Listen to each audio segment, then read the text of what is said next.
In other news, UAAP Season 87 has brought several changes to further elevate the competition and support athlete development. And at the forefront of these efforts is the league's executive director, Atty. Rebo Saguisag. He joins us tonight to talk about the UAAP's latest programs and what's next for the country's premier collegiate league. Good evening, Atty. Rebo. Thank you so much for joining us here tonight. Good evening, Andre. Good evening. Welcome to the show. It's such a pleasure, sir. An honor to have you here on the Shindak. Likewise. No, you already, nagpalit ka pa. Siyempre, baka sabihin mo wala akong suit eh. No, Rebo and I, we go way back. Magkumpare kami na ito. But, sir, thank you again for your time, for being here. We know you're very, very busy. And there are a lot of things that we're going to talk to you about, especially the UAAP and the changes. And first and foremost, this was talked about a lot because people were, very pleasantly surprised to hear about the FSA, the Best FSA Award. So what was the motivation behind introducing the Best Foreign Student Athlete Award?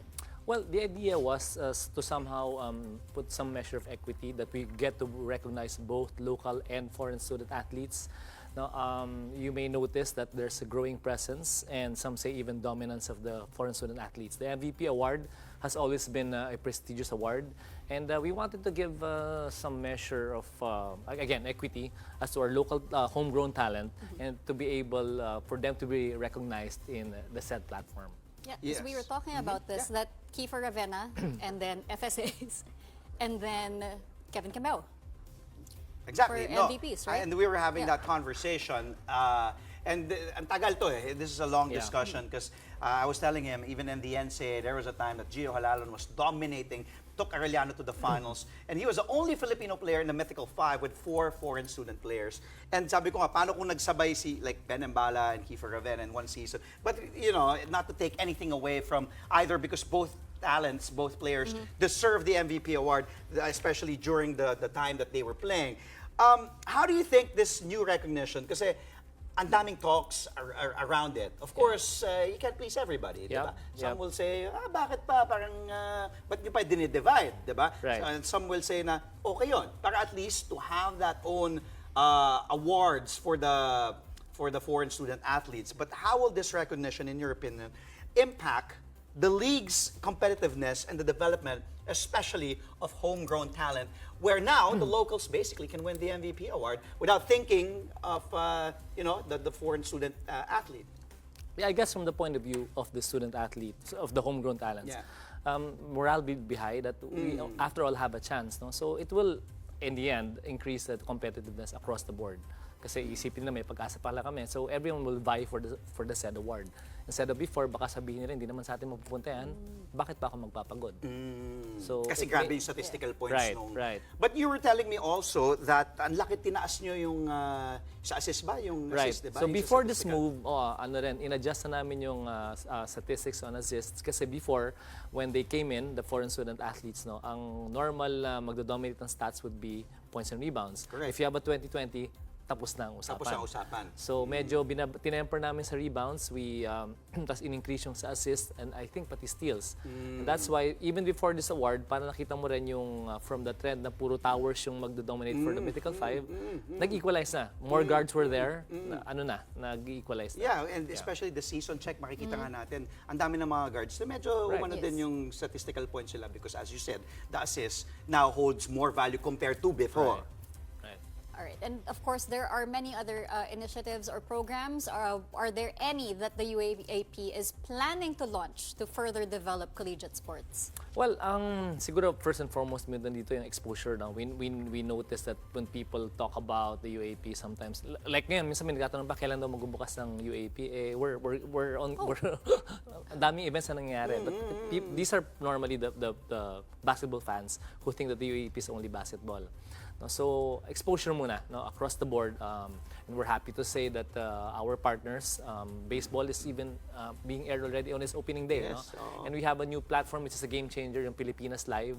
And I've realized medyo resistant pa ako sa change, but people are now really watching these games on their gadgets. So yun yung unang-una, and we're giving a really hard push for social media because there's a lot of engagement, as you know, for the stories behind these student athletes. Minsan hindi na lang yung laro pinapanood eh. And sometimes there's also gender equity. Baliktad, in volleyball, we have to push the men's side. So now there's one ticket, you get to watch all 4 games. All 4 games, generally. yeah. So para ma-encourage na people come in earlier, you get to see the men's, and then that's how it starts. You build a fan base for tomorrow's stars, for at least on the men's side for volleyball. Okay, sir, eto, yung update dun sa arena because you also made waves with the arena. Right. Can you give us an update, sir, dito sa UAAP arena and when it will, yung progress nitong sa Pasig? Sa Pasig. Where are we like out of 100%? Malayo pa? Malayo pa, Malayo but pa. I guess still a lot of moving parts, mga soil testing and everything. But I would say right now, 2 might be a bit ambitious. 2 years, I mean, from now. 3 years would be generous na. So anything in between. So maybe in 3 years' time, hopefully lesser. Hopefully. Malalaunch na natin And yung- that arena will serve as not just for basketball, diba? Not just for, it's a multi-purpose arena, if we may know. All the indoor sports na pwedeng accommodate doon. We're talking about the combat sports, taekwondo, judo, fencing, badminton, table tennis. So doon na sila. And the idea is for at least for predictability in holding our schedules kasi now we're not like medyo makontrol natin. We're not held hostage. Not naman hostage, but kasi a lot of foreign acts and local acts we're competing with sporting events and concerts. And then other, Yes. like, so, you know, which the is mo- good. Which no? is good. Which is good. Yeah. Great, but I mean, your schedule is also. That's right. So in terms of planning internally, at least now we're more predictable. So it's good for student athletes, our fans na maybe a season ahead, mabibigyan na namin schedule. Nasawak niyo na. Yes, and of course, we also need to ask about, how the UAAP plans to further promote and elevate events, fencing, esports, street dance, all these other events that sports that maybe, aren't as mainstream as Right. people would consider them to be. Yeah, we already talked about yung exposure, no? Social media and content creation.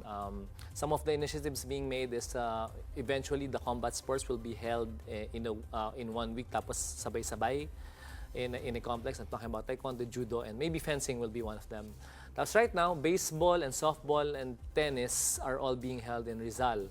So the idea is parang pwede kang lumagare. No? So it's easier for the fans. So eventually, if you can put in swimming there, para sabay-sabay, and even athletics, so sabay-sabay ka in 2 weeks, parang marami kang mapapanood. So those are the initiatives just some of the initiatives being made. Maganda yun, kasi by the parang, UAAP. parang Olympic field. There you go. Na may mga events na, di ba, you Yeah. can, kasi Yeah. like in the Olympics, diba, you get to choose, Yeah. di ba? Right. Oh, may boxing Walkable, match ngayon, yeah. walkable, or malapit lang dito, or may laban yung ganito, di ba? Yung Tama. parang ganun na, Yeah. okay. Do you guys plan to review or adjust ito naman, sa eligibility and transferee rule based on its impact in the coming seasons? Dahil pinag-uusapan din yan, yung eligibility. Well, I guess I'm gonna have to answer that like a lawyer now. Wala namang justiciable issue. So wag natin pangunahan. Okay, Maybe you're talking about the recent adjustment that we made, no? Yes, About yes. the playing years, no? Correct. But for now, since wala pa namang, again, justiciable issue or controversy, so let's just cross the bridge when we get there. I think Okay. this is okay na yan for now. But I assure you that the UAP through the BMD is always progressive. We always review our policies, and we always are responsive to Yeah. the needs of the current times. Okay, so Great in terms political of, answer. I know. But I also feel like We're really going the there. next question will also lead to an answer by an attorney. No, but seriously, though, what's the message that the UAAP wants to send with this rule regarding player development and school loyalty? Yeah, I guess you hit it on the head. No? You hit the nail on its head when you said yung player development. Instead of medyo masakit sa tenga yung poaching, but that's how it can be viewed talaga. No? You develop your own, no? And then on the side of the student athlete, yung loyalty, like I said, because it pays on there. I lived in a time. I'm dating myself again when you see Bird, you see the Celtics. Of course, this is the NBA, no? Yeah, But yung yeah. identity, Yes. no, na isang kulay lang yung. Even better, I know it's hard, no, but from the high school ranks all the way to college, no, that might be a Homegrown. stretch. Yeah. That might be a stretch, but even sa college man lang, okay na kami. And also yung from the point of view of the administrators naman, really kasi from the inside, it really leaves a bad taste in the mouth pag kami ganito mga events eh. So, imbes na collegial kami, nagkakasundo kami, minsan nagkakaroon talaga ng hidwaan yung mga administrators, no? So, we really have to put a stop and establish more institutional control, as we would like to call it, among our ranks, no? All right. Well, I wish we had more time. Pwede naman. Pwede na. Andyan ba yung boss? Pwede naman. Gusto mo ba? We got Or I Parang can gusto just mo. read this again and Ay, be part of your team. I mean, you might put us out of a job. You know so, what? You know what's funny? Dahil si Reba, I talked to him as a friend, as a lawyer, as a Makati City Councilor, as an executive director. Ngayon, gusto na maging sports anchor know. din. Oo. I wish we were recording. Pati baka makakuha trabaho ko. But sir, thank No, you it's for always a your pleasure, Thank Jake. you, sir. Yeah. Thank you. Yeah. All right, And we'll once see you at the again, games. We're thank you excited. again Thank for you. your time, UAAP Commissioner Attorney Executive Director, Executive yeah. Director Rebo Saguisag. Thank you for joining us here tonight. Thank you.